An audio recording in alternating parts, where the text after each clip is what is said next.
It was a peaceful Saturday morning when I first saw her marching toward my house. I had just settled into my front porch, enjoying a cup of coffee while skimming through the news on my phone. The neighborhood was quiet, the way I liked it. Just the occasional chirping of birds and the distant sound of a lawnmower humming a few houses down. But then came her. I recognized her immediately. Deborah, the self-proclaimed protector of the neighborhood, who had no official title but acted as if she owned the entire street. She had made it her personal mission to enforce imaginary rules, pestering homeowners about everything from the color of their front door to the way they parked their cars. This time, however, she wasn't just passing by. She was on a mission, and from the determined scowl on her face, I knew she was about to cause trouble. She strode up my driveway, gripping a clipboard like it was some kind of official legal document. Behind her oversized sunglasses, I could see the smug expression that told me she was relishing whatever nonsense she was about to pull. I stayed seated, taking another sip of coffee, and waited for the inevitable. "Excuse me, sir," she called out, her voice carrying an air of forced authority. I raised an eyebrow but said nothing. "I'm here on official HOA business," she continued. "We have received multiple complaints about your property violating community regulations, and I'm here to issue a warning." I blinked at her, unfazed. "Is that so?" She nodded sharply, flipping through the pages on her clipboard as if she was scanning through actual legal documents. "Yes, your fence is 1 inch taller than the neighborhood limit, and the color of your front door is not an HOA-approved shade." I almost laughed. 1 inch? I had heard of Deborah harassing people over minor details before, but this was a new level of absurdity. "You must be mistaken," I said, leaning back in my chair, "because as far as I know, this neighborhood doesn't even have an HOA. She stiffened. "That's incorrect." "Is it?" I smirked. "Because I've lived here for 5 years, and I've never once received an official notice from any actual HOA board. So tell me, Deborah, exactly which organization do you represent?" She hesitated, just for a second. But that hesitation told me everything. She was bluffing, but she wasn't backing down. "I don't need to explain myself to you," she snapped. "I have every right to enforce the rules of this community, and if you don't comply, I will be forced to escalate this matter further." Now I was curious. "Escalated how?" She squared her shoulders and smirked. "By involving law enforcement." Oh, this was going to be good. I folded my arms. "Let me get this straight. You're going to call the police because my fence is too tall and my door is the wrong color." She didn't flinch. "Yes." I let out a short laugh. "All right, call them. Let's see how that goes for you." She faltered. Clearly, she hadn't expected me to challenge her, but instead of backing down, she doubled down. "Fine," she huffed, pulling out her phone. "You asked for it."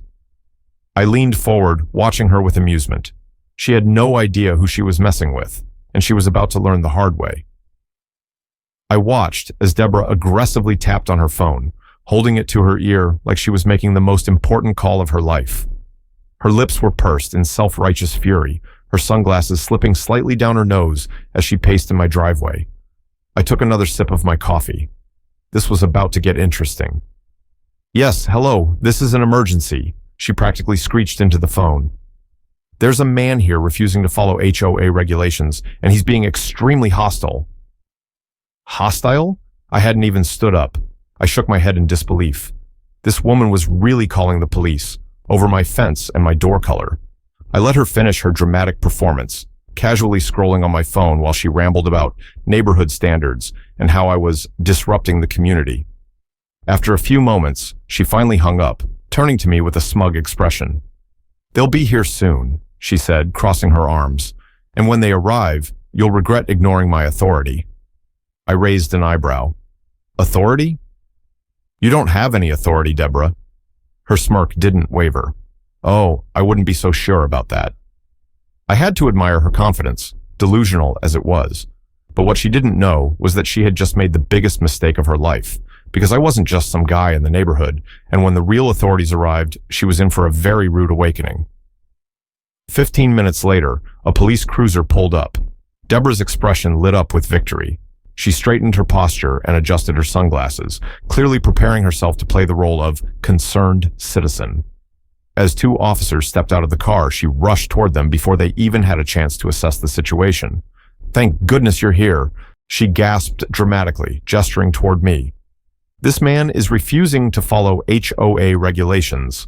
I've warned him repeatedly, but he won't listen. He's violating multiple codes, and he's been extremely aggressive toward me." I had to bite my tongue to keep from laughing. Aggressive? I had barely spoken 5 sentences to her.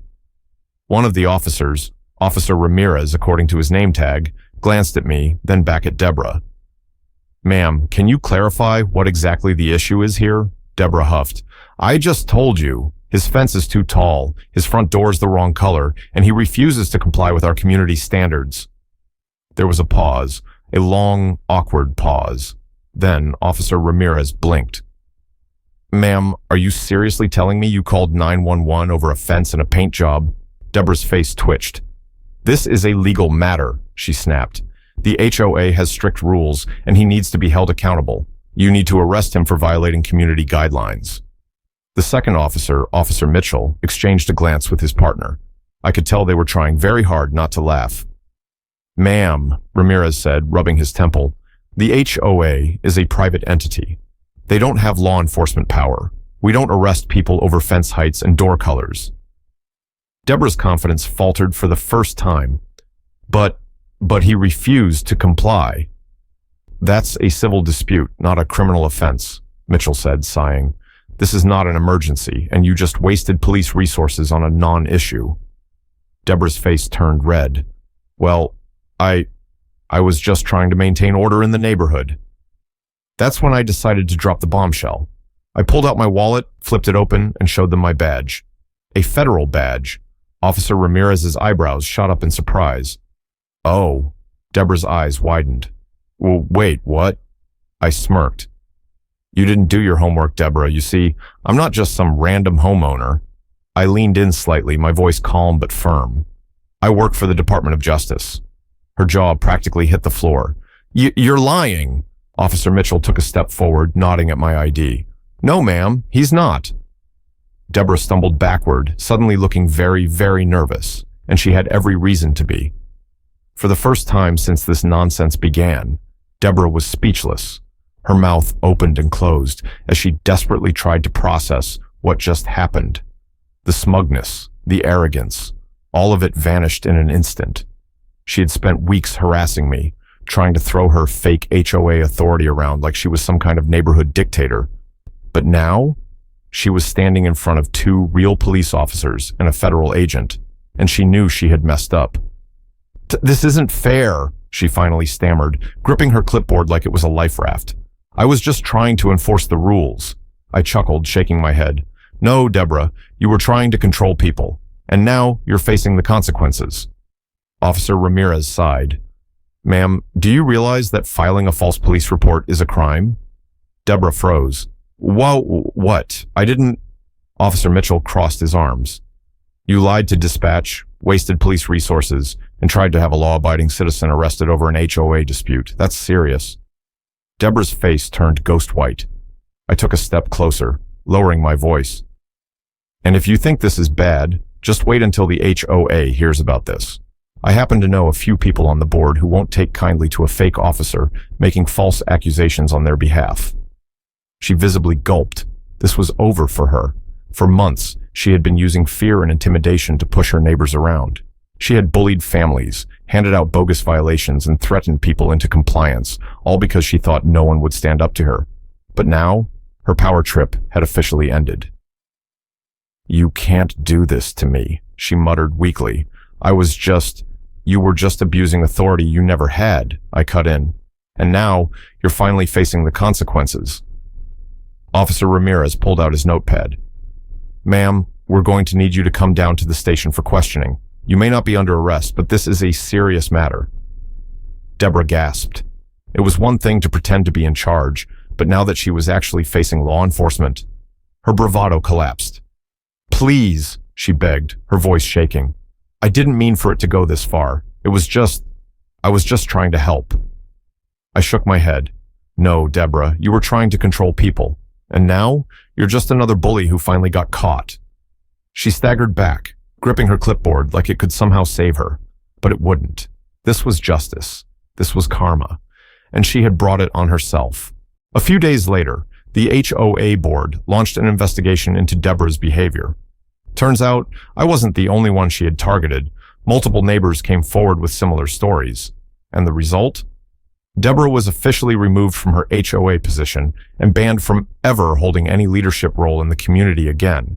But it didn't stop there. Because of her false police report, she was hit with a hefty fine and a formal warning from law enforcement. Any further incidents, and she'd be facing criminal charges. Her reputation? Destroyed. Her power trip? Over. She had spent months trying to make life miserable for the people around her, but in the end, she only ended up ruining herself. What do you think? Have you ever dealt with a power-hungry HOA member or a nosy neighbor who thought they could control everything? Let me know in the comments. And if you enjoyed this story, don't forget to like, subscribe, and turn on notifications so you never miss out on more crazy real-life stories. Until next time, stay informed, stay empowered, and don't let the bullies win.